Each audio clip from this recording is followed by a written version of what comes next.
Chapter 13. Troubling Turmoil. Even with all my issues, I was still far from the biggest concern that Danielle was facing. The third operation had done a real number on her overall health, and we saw serious setbacks.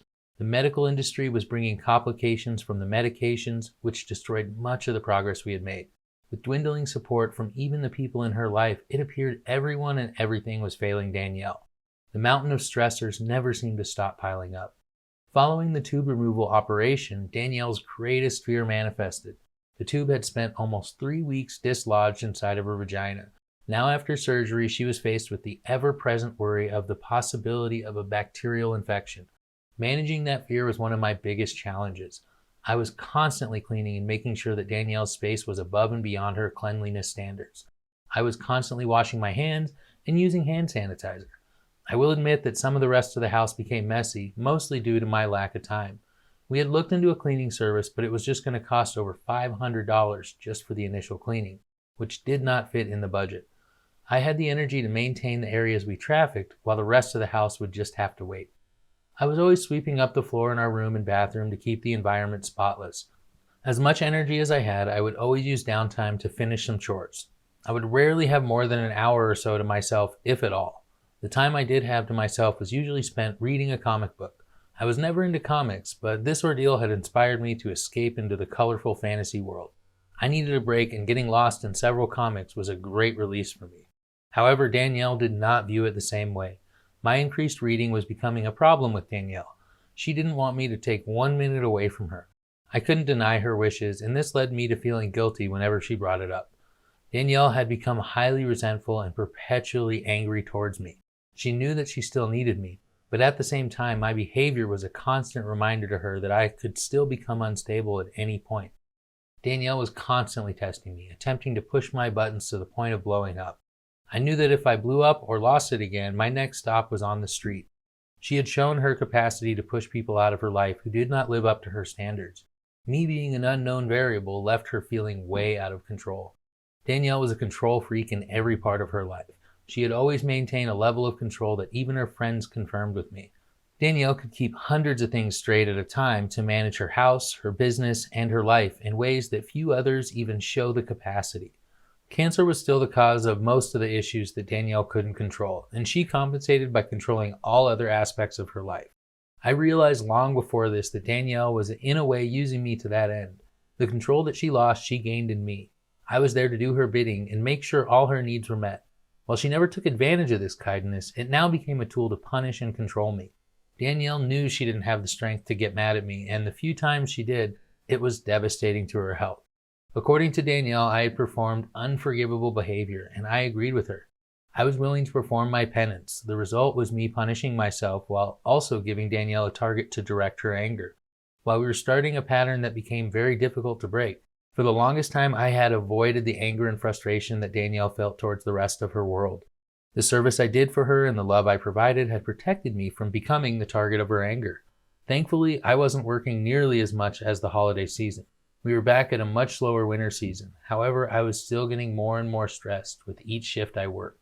The problems I had with how the restaurant operated was wearing on me. A decade of restaurant experience at some of the most successful restaurant companies in the West taught me a thing or two about what it takes to run a successful restaurant.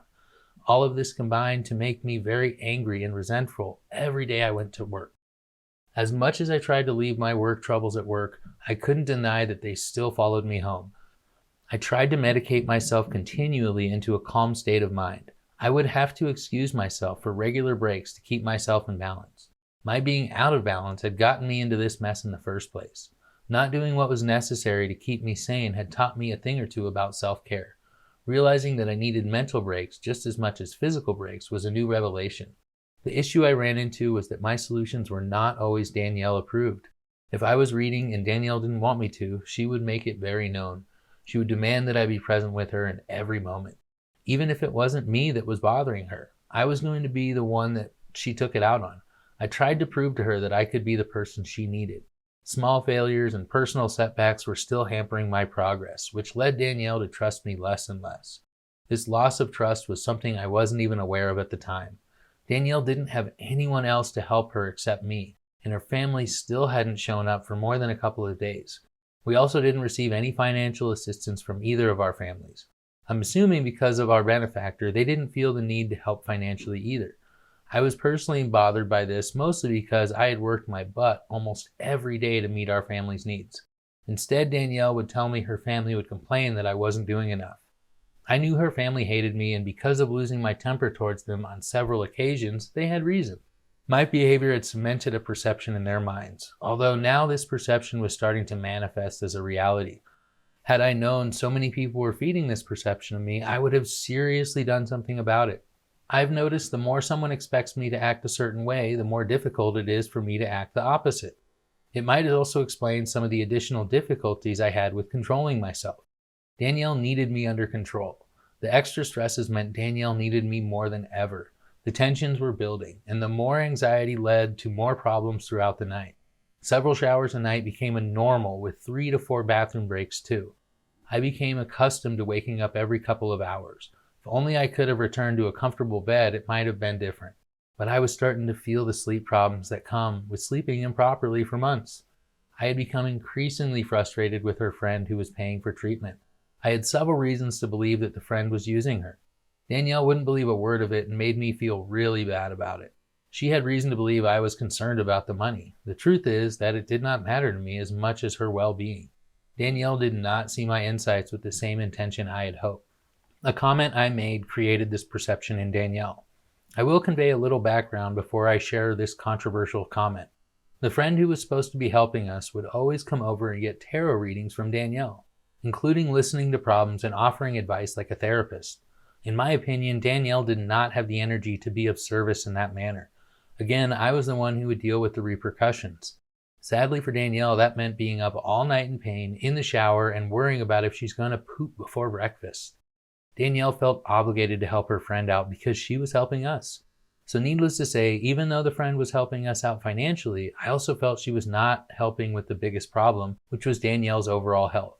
Danielle didn't have the strength to be helping others anymore, and she needed to focus on her recovery. I didn't see why she should spend energy on situations that drained her. I saw this, but Danielle refused to see things from my point of view. I only made several inferences until one day I finally snapped. I did not understand why Danielle was going so far out of her way to help this friend. Danielle said it was because she helped cover the expenses of treatment. I was appreciative, but I didn't think we needed to help her out as a result. If what Danielle said was true, then even the money we received was just a tiny fraction of this person's total net worth. I want you to understand my logic because we had received many gifts from the community as well. Many people gave $50 to $100 gift cards to help us out. So according to my logic, I made a rather fair comparison. I stated that if one of your students possibly had $10,000 and gave us $100, it would be the same percentage as someone worth several million giving us $20,000. However, I don't see you giving your students any tarot readings or calling them about their problems. It angered me that my wife could be manipulated by money. Danielle's inconsequential response did not stop me from blurting out in further frustration. If this person wants to keep getting tarot readings, she better start paying you for your health. She should pay you $100,000 for the services you are providing. Danielle only heard that I expected her friend to pay us $100,000. She assumed I was looking to get rich quick. I intended for Danielle to put a value on her health. Danielle didn't see the problem I had observed. Danielle distanced herself from this person out of fear that I would say something inappropriate. I would never have caused a problem considering the importance Danielle put on their relationship. Danielle truly was an amazing friend to people, and I had a hard time telling her that there should be limits. I was also frustrated further by promises that were made but not kept. The friend had commented on our bed and offered to help buy a new one. However, now 3 weeks later, when nothing was moving forward, I wasn't any bit happier about this person. Danielle told me that she had a lot on her plate and that she didn't want to be pushy and keep asking for things. It didn't matter to me because I desperately needed a bed, and I felt she had forgotten a promise to both of us. Honestly, I don't know how anyone allowed us to sleep in a single bed in the first place. No one else even offered to help or thought it pertinent to fix the one thing I needed. My parents finally did offer their help in making a new bed purchase as a Christmas present. Initially, they offered to drive my sister's bed, but then it became a moving issue, so they offered to pay for a new one. Woefully, the cheapest bed we could find that was organic and didn't have memory foam was $1,600. The bed was about $1,000 more than my dad was initially looking at. So Danielle and I decided that since the friend had offered to pay for the mattress, that we would use some of the money she had already gifted us. We gave my dad $1,000 so he could purchase the organic mattress from Sears and have it delivered. We even started the process before Christmas. But little did I know that we would have some additional shipping problems. The mattress ended up being returned before it was ever delivered. We then found out it was unable to be shipped to our house and would need to be picked up. After months of hell, I was ready for a decent night's sleep. It was 1 ounce of relief in our gloomy lives. Another bit of relief came to me from an unlikely source, a mainstream nurse. Danielle's frustration with me was at an all-time high, and she couldn't believe my past behavior. Even with all the tricks and techniques I was using to stay calm, I was still finding it more and more difficult to control my emotions. One of the nurses told us that it was rather common for married couples to fight or blow up during times of illness. She had seen some husbands lose it in the waiting rooms and some wives go completely crazy on their husbands. It wasn't uncommon, and she made us feel like it was a far more common thing than people are led to believe. I say that this comment about poor behavior helped because for the first time in a long time, Danielle had some comparison for my plight. I will always remember this moment because it was also a time in our relationship where I had a reprieve. Danielle no longer held that view that I was just a horrible person. She could now see that I was also a victim of the circumstances we were facing. The fact that I had held it together for so long made me feel better about myself. I know that it didn't excuse my past behavior, but for the first time in my life, I started to see I wasn't alone.